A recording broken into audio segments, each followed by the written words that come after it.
యేసయ్యా యేసయ్యా. హల్లెలూయా. దేవునికి స్తోత్రం. ఈ వాక్యం వింటున్న వారందరికీ యేసుప్రభు వారి నుండి ఆశీర్వాదం, ఆరోగ్యం, ఐశ్వర్యం, సంతోషం, సమాధానం, నిరీక్షణ కలగాలని ప్రార్థిస్తూ, సమస్త మహిమ, ఘనత, స్తోత్రం యేసుప్రభు వారికే చెల్లిస్తూ, ఈరోజు మనం పరిశుద్ధ గ్రంథం నుండి సామెతల గ్రంథం 16వ అధ్యాయం 20వ వచనం చదువుకుని ధ్యానించుకుందాం. ఉపదేశమునకు చెవియొగ్గువాడు మేలు నొందును, యెహోవాను ఆశ్రయించువాడు ధన్యుడు. ఉపదేశమునకు చెవియొగ్గువాడు మేలు నొందును అంటే దేవుడు చెప్పిన మాట, తల్లిదండ్రులు చెప్పిన మాట వింటే మేలు నొందుతాము. ఆయనను ఆశ్రయంగా కలిగి ఉంటే ధన్యులమవుతాము. ఏ తల్లిదండ్రులైనా పిల్లలు చెప్పిన మాట వింటూ గొడవలు లేకుండా కుటుంబం ఐక్యతతో ఉంటే ఎంతో సంతోషిస్తారు, ఎంతో ఆశీర్వదిస్తారు. అలాగే దేవుని మాట మనం వింటే దేవుడు మనల్ని మేలుతో నింపుతారు. ఇది మనం ఉపమానం ద్వారా తెలుసుకుందాం. సురేంద్రకు భార్య, ఒక కుమారుడు ఉంటారు. సురేంద్ర కొత్తగా దేవుణ్ణి తెలుసుకుని దేవుని సొంత రక్షకునిగా అంగీకరించాడు. ఇంట్లో రోజు ఉదయం సాయంత్రం పాటలు పాడుతూ ప్రార్థన చేసేవాడు. అవేవీ నచ్చని అతని భార్య, ఎందుకంత గట్టిగా పాడతావు, ఊరందరికీ తెలియాలా నీవు క్రిస్టియన్ అని, నీలో నువ్వు పాడుకో అంటూ కోప్పడేది. సురేంద్ర దేవుని గురించి బోధిస్తే అసలు వినేది కాదు. కొడుకుని ఎక్కడ మార్చేస్తాడో అని కుమారుణ్ణి తండ్రి దగ్గరకు వెళ్ళనిచ్చేది కాదు. అతన్ని చాలా ద్వేషించేది. అతన్ని బాధ పెట్టడానికి అతనికి నచ్చని పనులు చేసేది. సురేంద్ర ఎంత ప్రేమించినా తన ప్రేమను ఆమె గ్రహించే విధంగా ఎంత ప్రయత్నించినా ఆమె వినేది కాదు.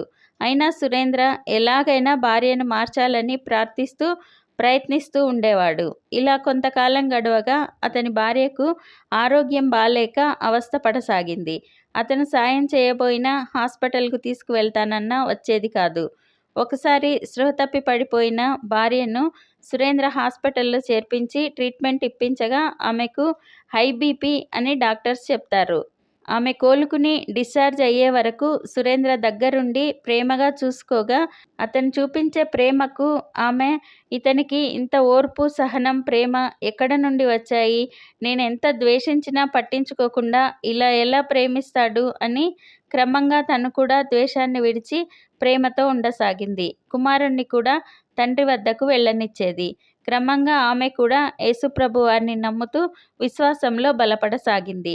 సామెతల గ్రంథం 13వ అధ్యాయం 15వ వచనంలో సుబుద్ధి దయను సంపాదించును, సుబుద్ధి దయను సంపాదిస్తుంది అని వాక్యం సెలవిస్తోంది. ఎదుటివారి నుండి మనం దయను సంపాదించాలంటే కొంచెం ఓపిక, మంచి బుద్ధి కలిగి ఉండాలి.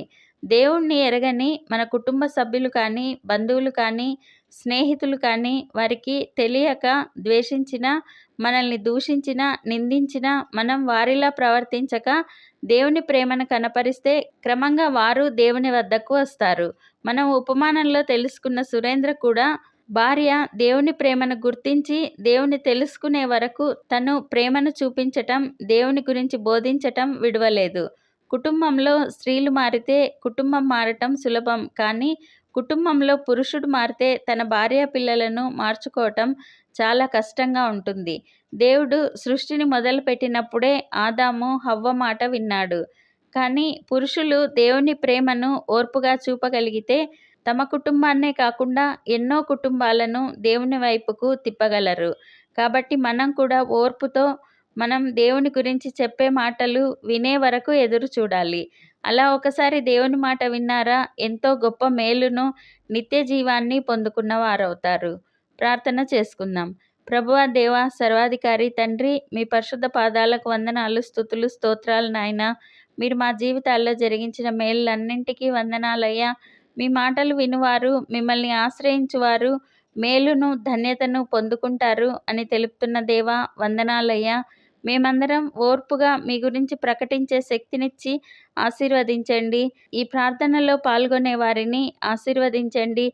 వారి కుటుంబాల్లో నుండి వ్యాధి లేమిని తీసివేసి స్వస్థత సమృద్ధిని దయచేయండి. వారిని అన్ని రంగాలలో అభివృద్ధి పరచండి.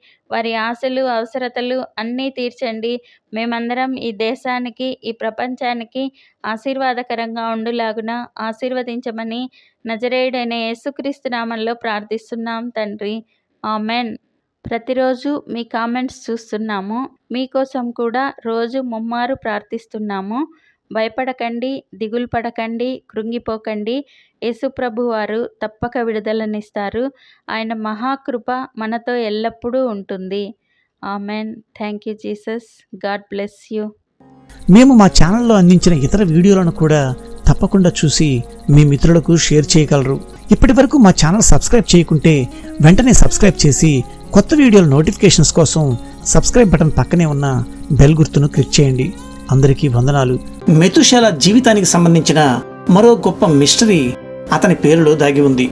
దీని ప్రకారం మెతుషెల మరణం ద్వారా ఓ గొప్ప తీర్పును దేవుడు ఈ లోకానికి ఇవ్వాలి. మన దేవుడు మాట తప్పని దేవుడు కదా. గొప్ప తీర్పునే మెతుషెల మరణం ద్వారా ఈ లోకానికి ఇచ్చాడు. అది ఎలాగో చూద్దాం.